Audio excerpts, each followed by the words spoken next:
We're going to add a lens here to the front, and that should complete up most of the scope for now at least. We'll probably add tertiary details and just more general aesthetics later on in the course, but for now the scope's mostly complete. So let's go into, in my case, it's the right orthographic, 3 on the number pad. Press Shift A and then add in a cylinder.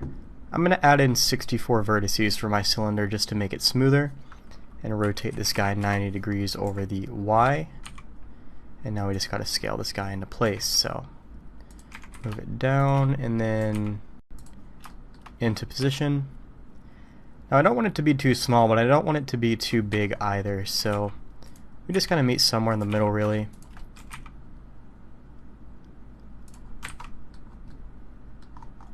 Around here should be okay. Now I don't want it to touch the edge because when we do a bevel on here, we want to have some buffer because the bevel is going to kind of round out a little bit outward, so we got to be careful for that. And right off the bat, we're going to go ahead and run the shade smooth with an auto smooth.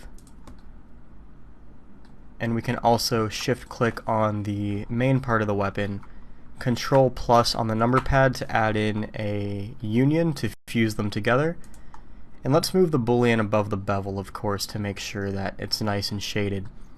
So it looks good here. It looks like there's no real shading issues, except right here. Now, what we can try to, first of all, let's fix the artifact. We'll worry about the shading issue in a minute. Let's just move this and see, just find a better position. I think right here will be okay. Now, we have a clear stretch of shading right here. I assume most of you can see it. I'm not sure how the compression will work on the platform you're watching this on, but there's definitely a clear stretch right here from shading, so to isolate that, all we have to do is drop in a loop cut. So I'm going to tab into edit mode, Control R to add in a loop cut, and you're going to see all we have to do is move the loop right here to push the shading closer to the bevel.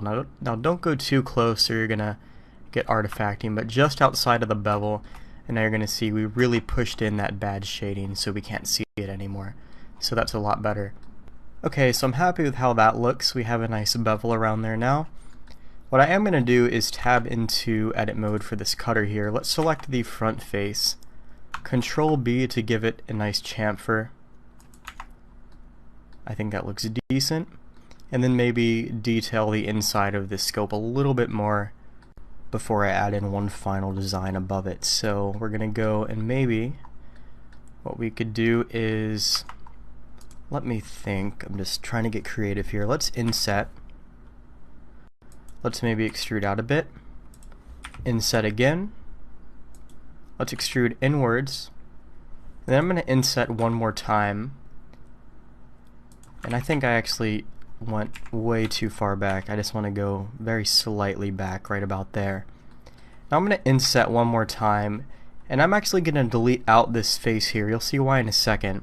I'm going to press X and then delete faces.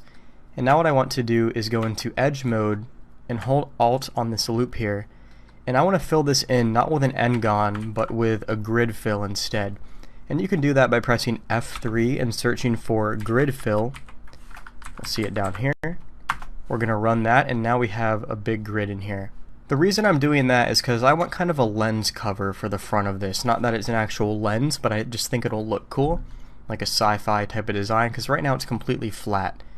So what we can do is press Control I in edit mode here, and we need to make sure we press Control I from our faces. So let's make sure we're in face mode. Control I.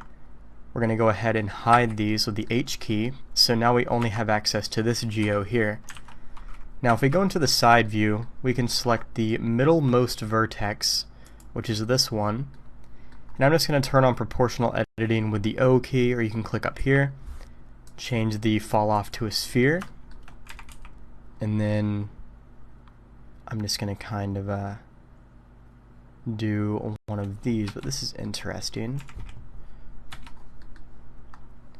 Let me go ahead and separate this. It looks like it's pulling the entire thing. Let me take a look. Let me go back in here. Let's try again. Maybe if we just do it very slightly, it'll be okay. So we just don't pull it too much.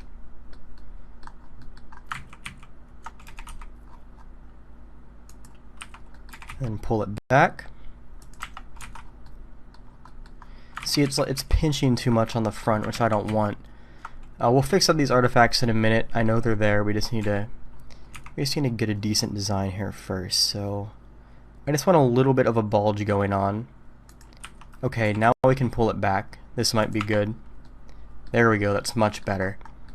And there is artifacting, I think. Actually, no, it might have just canceled itself out. If you have artifacting, though, you might have to move some of these vertices with proportional editing off to a better spot, so that way there's no intersection, but it actually looks okay now. Okay, we're almost done here. I have one more design idea I want to do before we finish off this video. First, I want to take this cutter here, and I just want to duplicate it so I have access to the cylinder information. So I'm going to press Shift D, duplicate it. I'm just going to go ahead and shade this under this square panel, display as textured, and then we can just go ahead and let's move this to the main collection because it's not going to be a cutter, and let's move this guy to the cutters collection, and now we have this piece right here, which is exactly what I want. I'm going to isolate the view with / and then interesting. Oh, that's because in edit mode we have to unhide everything with Alt and H, because if you remember we hid all of this before, so that information was still copied when we duplicated the cutter. So just Alt H to unhide that. And what I'm going to do, looks like we have a random loop here. I don't remember. Oh yeah, we added that for the shading. I'll just reuse it. We're going to Alt click on the edge to select the loop, double tap G and move it back to about here. And then all I want to do is go into face mode, Alt click here, and then Alt Shift click here, and then invert the selection and delete everything else out. So now we essentially just have this little cover. Now I only want the top half. This is supposed to be like a protective piece for the top of the lens. So I'm just going to go into the side view, and we can go into, you know, face mode, vertex mode, whatever, and just delete out the bottom half like so. So now we essentially have this piece here. We're going to drop on a solidify modifier, bring it out in this direction. See, I just think that looks pretty decent. I'm happy with that. We're going to do even thickness, of course, to make sure everything's nice and even. And then I'm not sure if I want to run a subsurf on here or not. I was thinking if we ran a subsurf, we could get some pretty cool aesthetics to it, but I don't think it's I don't know how badly I want it. I might just run a bevel instead. We can always come back to subsurf if we want to get detailed with that, but for now let's just do a bevel. We'll do the angle. You know, bevels haven't hurt us yet, so why stop them? And there we go, that looks decent. And I actually have an even better idea, better than using the union boolean on this cylinder. So what I'm actually going to do is delete out the boolean here. Let's bring the cutter back. So this piece, let's just go ahead and display it as textured. So now we're back to where we were before, and I'm just going to move this to the main collection. I thought it would be cool to union it, but I actually have a much better idea in mind. So for now, I'm going to leave it here. I'm going to go ahead and run a bevel around it, set to angle around 3 segments, and just adjust the offset so there's no sort of intersections. Okay, so what I want to do is add in another cylinder, rotate it 90 degrees, and just bring this into place basically.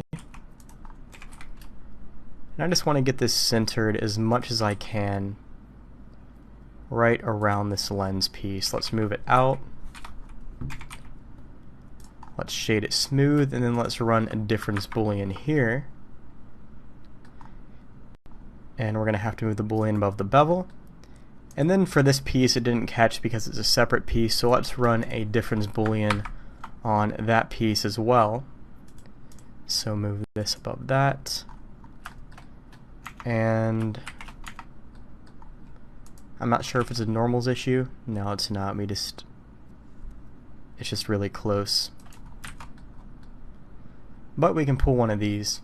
I just think this looks cooler really, because now we can just take all 3 of these pieces and just move this wherever we want to get like a cool little design there. I think I want it somewhere in the center,